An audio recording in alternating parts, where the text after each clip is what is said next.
O essencial e o magnífico devem ser cantados. Assim, pois, os gregos receberam a boa nova do divino. Assim a entenderam. Não como imperativo categórico, nem como salvação terrena ou celestial, mas como o eterno e beatífico que consola e felicita não por promessas, antes simplesmente por ser, porque é. O espírito do canto lhes proclama a natureza dos deuses, porque no fundo o canto é sua voz. Quando o homem ouviu a voz das musas,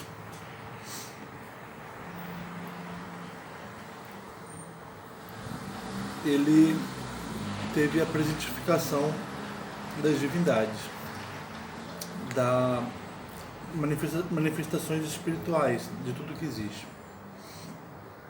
E esse é a boa nova. Não é uma promessa de salvação, nem um imperativo categórico, um imperativo, mas uma boa nova porque é uma manifestação daquilo que é, daquilo que existe.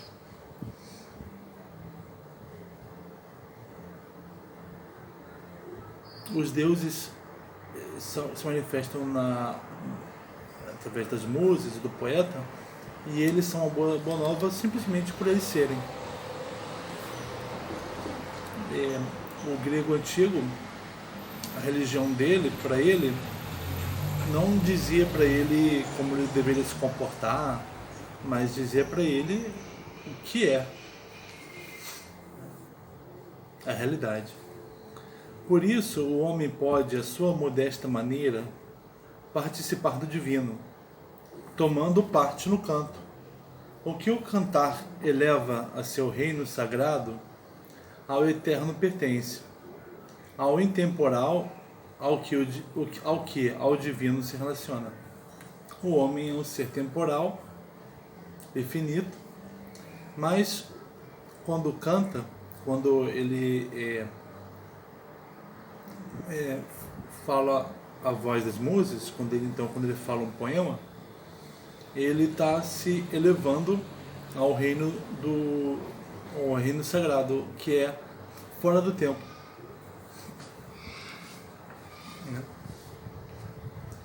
Nunca se cessou de estranhar o fato de que os homens homéricos, mesmo no mais profundo sofrimento, se pudessem consolar com o fato de que seu destino haveria de ressoar nos cantares do futuro.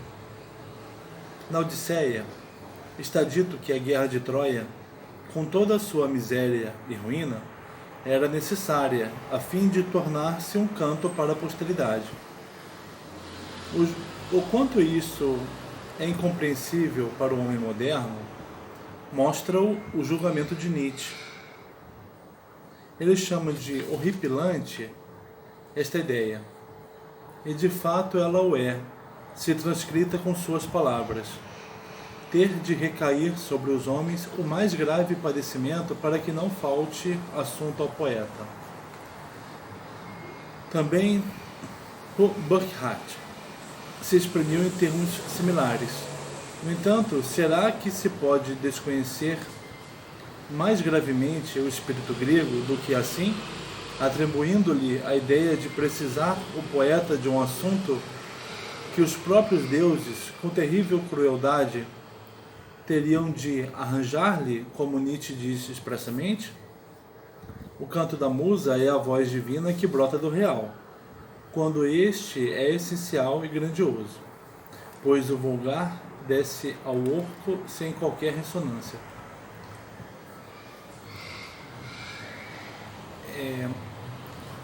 Você começou dizendo que na Odisseia, na Ilíada também tem isso. Apesar do sofrimento da guerra, que ela valia porque ela glorificava os seus heróis, fazendo-os serem cantados por poetas adiante, elevando-os então à eternidade. Mas isso não quer dizer que a guerra tenha existido para isso acontecer, com essa função de glorificar e eternizar o homem.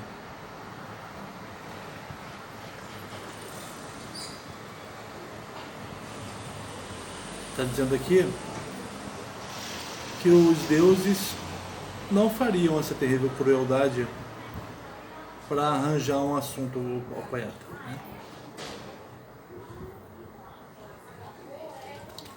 Os deuses já teriam, já empurrariam o canto. Os deuses empurrariam o canto sem necessidade da guerra, porque aquilo que ele precisa ser falado, entendeu? Se na profundeza daquela grande dor não residisse já o espírito do canto, Homero algum jamais a cantaria. O essencial e o grandioso querem ser cantados, tal como, segundo o mito grego, o ser do mundo exigia o canto das musas para consumar-se na revelação de sua verdade. Então, Homero cantou os acontecimentos da Guerra de Troia porque ele já tinha o canto, ele já era um poeta. Então ele já era aquele que era o suporte da voz das musas para uma voz, para uma fala que era aquilo que era exigido pelo ser. O ser exige ser falado, né?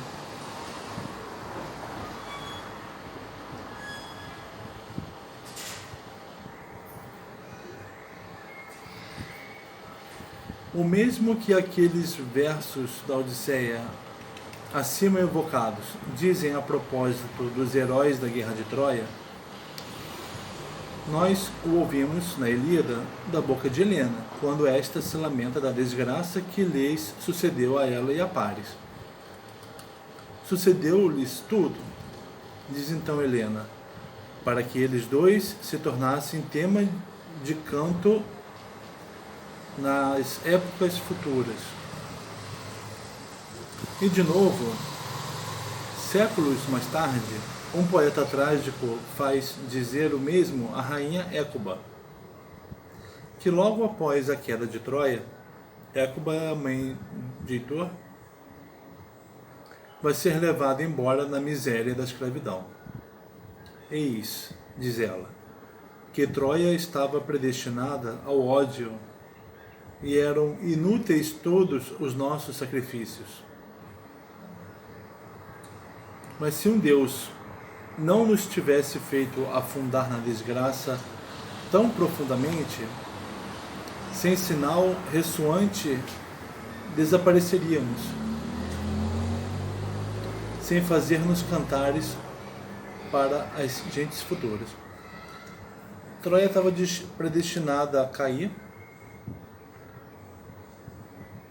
mas aquela queda, a queda que é contada na Ilíada, uma queda grandiosa,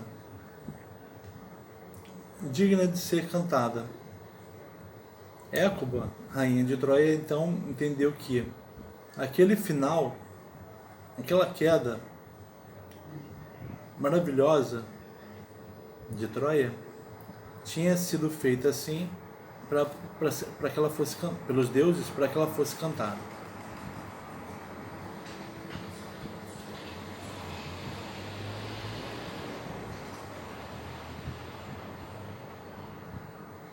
A gente está falando então isso aqui está mostrando que não só os grandes feitos,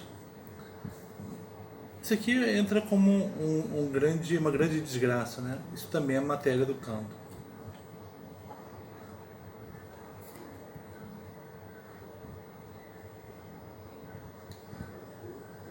Apesar de tudo quanto lhe sucedeu, Ela, a rainha Écuba, se sente consolada por saber que sua dor, por sua intrínseca grandeza, pertence à esfera do eterno, onde habitam os deuses. Sim, sua dor humana, talvez mais que suas humanas alegrias. O heroísmo e a dor são eternizados na poesia. No mesmo sentido, diz Hölderlin a respeito das tragédias de Sófocles. Muitos em vão buscaram dizer alegremente o alegre. Na tristeza, enfim, vem-me a revelação. Está dizendo aqui, então, que a alegria não gera matéria para o canto. A alegria, como você ter um filho que te orgulha. Aliás, ter um filho zeloso por você, respeitado por sua cidade.